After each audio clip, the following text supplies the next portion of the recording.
How to use science in order to gain control over the religious-minded people. This is what Christopher Columbus did in 1504. According to his journals on his fourth voyage, he encountered the indigenous people of Jamaica. They would not feed him.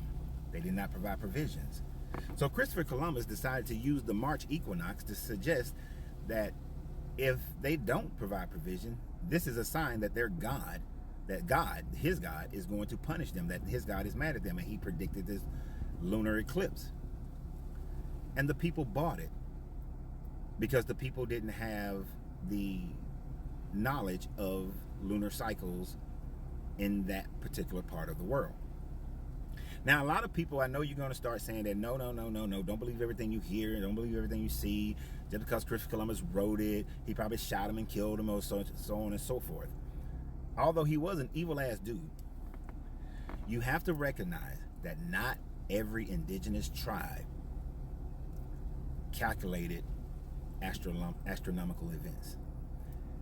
Not everybody was involved in it, like the Incas, the Mayas, the Aztecs, the Mississippian cultures. Not every indigenous culture cared enough about it to track it and then make it into a scientific prediction. So it's plausible that Christopher Columbus was able to achieve that goal of dominating them mentally by utilizing science to overtake their religious mindedness. This is not the only case where such things happen. People utilize other people's lack of knowledge of science in order for them to facilitate their religious control. Hell, before the Europeans or the Mediterranean community recognize how to track eclipse and predict eclipse, they utilize things as eclipse to tell the people that it's an omen from the gods. Earthquakes were omens from the gods. Volcanic eruptions were omens from the gods.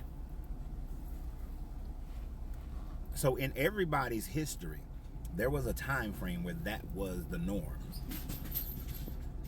But it also demonstrates just how easily people can be fooled if they lack knowledge.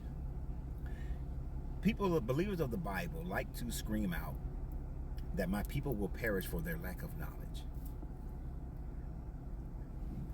But is it not that very same knowledge that elevates a person's mind and elevates the understanding of the universe to realize all the false doctrines that are actually within their books?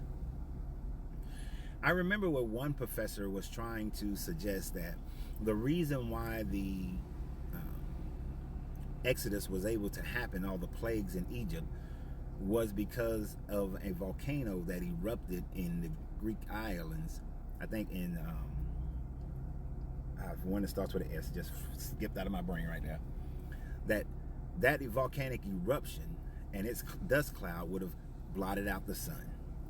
The ashfall would have messed up the Nile River. That would have caused the frogs and the fleas and everything to come out. That would have caused the animals to die. The only thing it didn't explain, was the death of the firstborn. But you can figure out a way to explain everything else by using a volcanic eruption. And he tried to use nature to explain how the Exodus story is true. It was debunked, but it was a good try. But the fact of the matter is, if you know more about science, you can trick people into believing that your deity or a deity is responsible for any type of event or any type of magic or things of that nature.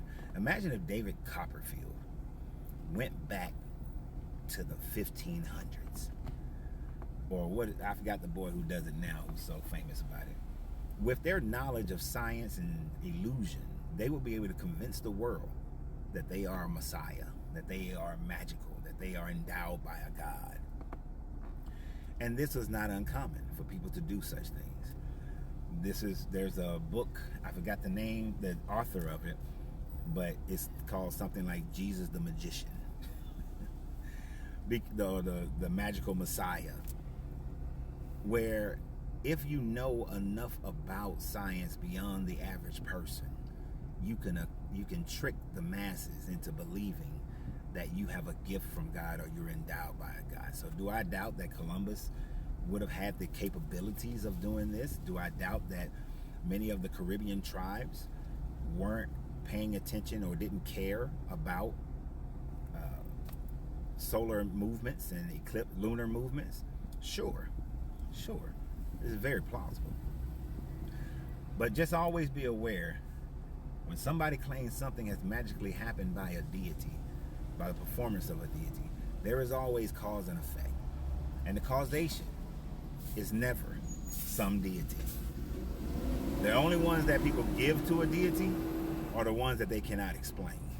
The moment you can explain, the deity is no longer needed. So y'all have a great day. And remember always, you have to free yourself to be yourself, because your greatness is non-negotiable. Good journey, good vibrations.